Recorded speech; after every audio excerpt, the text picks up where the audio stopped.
డబ్బా? అవునరా, దీంట్లో 10 లక్షల రూపాయలు ఉన్నాయి. ఎన్నో రోజుల నుంచి మీ ఇద్దరి కోసం చీటీ వేసుకున్న దాచిపెట్టుకున్న డబ్బులు ఇవి. ఈ రోజుకి చేతికొచ్చాయి. 10 లక్షలా నాన్న? అట్లయితే నాకు అందులో ఒక బైక్ కొనివ్వు. బైక్లకి దాంట్లకి దీనికోసం కదా డబ్బులు ఇచ్చింది ఇవి. ఒక ల్యాండ్ కొని మీ ఇద్దరి పేరు మీద రిజిస్ట్రేషన్ చేయాలని. ల్యాండా? అవునరా నాన్న.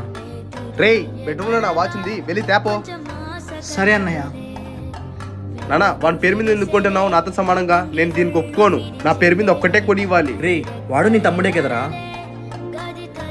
వాడు నా తమ్ముడు కాదు, డబ్బంతా నాకే ఖర్చు పెట్టాలి. లేకపోతే ఏం చేస్తావురా? చెప్పు, ఏం చేస్తావు? నువ్వెంతో వాడు కూడా అంతే. నాకే అర్థమైందా? నా కోసం వీళ్ళిద్దరు ఎందుకు కొట్లాడుకోవాలి? నేనే ఏదో ఒక రోజు టైం చూసి ఇంట్లో నుంచి వెళ్ళిపోతా. అన్నయ్య, వాచ్.